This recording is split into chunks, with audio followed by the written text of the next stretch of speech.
Bonjour les deux bacheliers. Bonjour, Alors, monsieur j'apprends Willy. que vous allez bientôt à l'université. Oui, c'est ça. Quand on passe à un autre niveau, c'est important que l'on suive un modèle pour rester concentré. Vous vous souvenez de l'histoire du petit Zach quand vous étiez petit, n'est-ce pas? Oui, bien sûr. Je vais vous raconter l'histoire de Zach quand il arriva à l'université. Après avoir pris sa décision d'étudier en Sierra Leone, Zach s'envola pour ce pays où il ne connaissait personne. Des étudiants camerounais vinrent l'accueillir à l'aéroport et le conduisirent au campus. Un nouveau chapitre de sa vie allait commencer.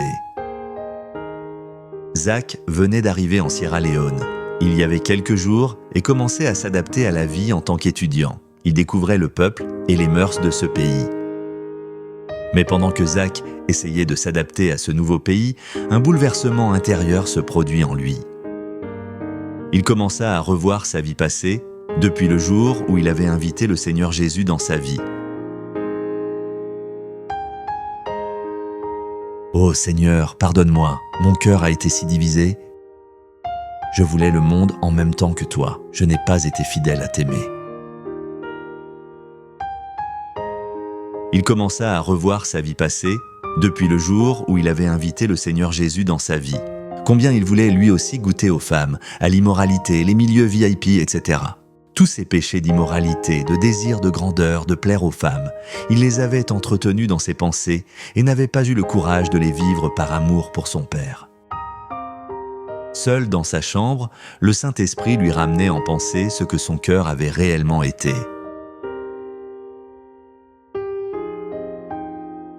Un cœur corrompu et divisé.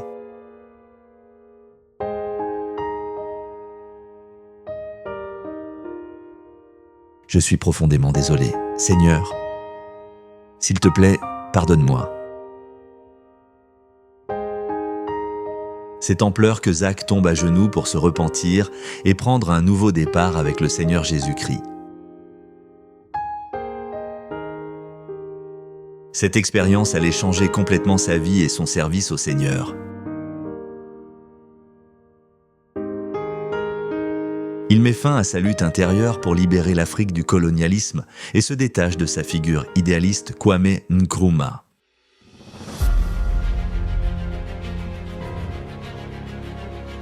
La Bible devient son allié dans ce nouvel engagement.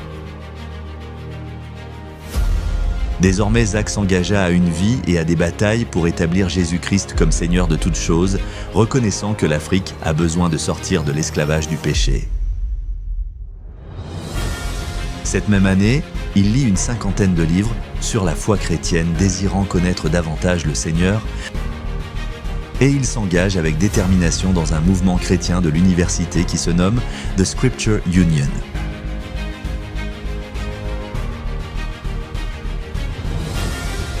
Il prêche l'évangile avec acharnement et mobilise tant les étudiants à proclamer Christ autour d'eux qu'à la fin de cette année-là, il devient le secrétaire général et l'année qui suit, le président. Viens à Jésus. Viens à Jésus. Viens à Jésus. Nous avons un rêve, et c'est aussi le fardeau de notre Seigneur Jésus.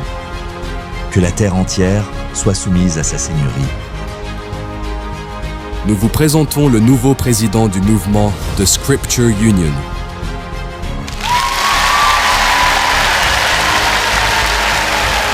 Au cours de cette période-là, Zach s'engage avec zèle et de manière totale pour parler de Jésus à l'université.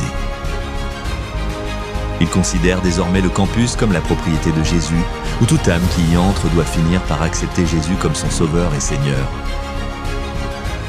Zach avait tellement soif de Dieu qu'il allait prendre la communion chaque matin à la chapelle anglicane du campus, sauf les samedis. Il était le seul qui venait pour ce service et cela réjouissait l'aumônier, qui, au travers de lui, se trouvait une raison de pouvoir préserver son poste.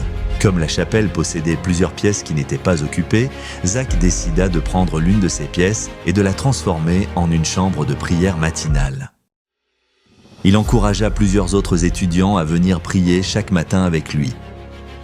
Très vite, une vingtaine d'étudiants se retrouvaient avec lui chaque matin de 6h30 à 7h30 avant d'aller prendre le petit déjeuner.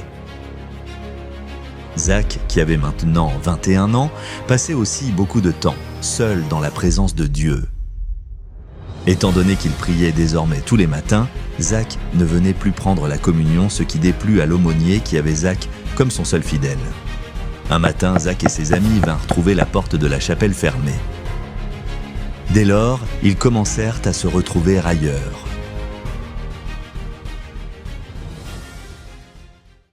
Entre-temps, Zach s'était fiancé à Priska, qui était restée au Cameroun. En 1967, elle vint le rejoindre pour étudier à l'université de Fourabay, en Sierra Leone. « Je bénis le Seigneur de t'amener ici à moi, saine et sauve. Je suis si heureuse de pouvoir enfin te revoir. » Tous les soirs, après les repas du soir, ils se retrouvèrent pour prier ensemble avant que chacun commence à travailler à la bibliothèque. Avec sa fiancée, Zach menait une romance pure et chaste. Jésus-Christ était au centre de leur relation et ils donnaient au Seigneur Jésus 20% de ce qu'ils recevaient de leur bourse, tout en faisant des épargnes. Très vite, Zach se fit remarquer dans les milieux chrétiens de l'université et il devient sollicité pour diriger l'Union chrétienne qui rassemblait le mouvement des étudiants et la Scripture Union. Il fit son premier jeûne complet de 4 jours pour se consacrer au poste de secrétaire général de l'Union chrétienne, ne buvant que de l'eau et devint le leader spirituel des étudiants du campus. Zach priait chaque matin et passait des temps de qualité avec Dieu.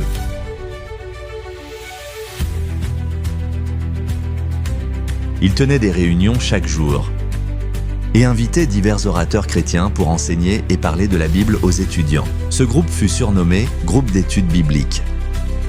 En vérité, je vous dis, quiconque pratique le péché est esclave du péché. Or, l'esclave ne demeure pas dans la maison pour toujours, le Fils y demeure pour toujours. Si donc le Fils vous affranchit, vous serez réellement libre. Zach était aussi un étudiant qui voulait atteindre des sommets et pas juste réussir. Il se donna comme défi de remporter le prix que l'université décernait chaque année pour des performances exceptionnelles en sciences. Ce prix n'avait pas été remporté au cours des 10 dernières années. Pour cela, il travailla dur. Zacharias passait ses journées à travailler à la bibliothèque, à lire et étudier la chimie. Ses préoccupations se limitaient à 2 choses, sa vie spirituelle et sa vie académique. Dieu exauça sa prière et il reçut ce prix. En octobre 1969, Zach devint titulaire d'un bachelor en sciences avec mention très honorable à l'université de Fourabay en Sierra Leone.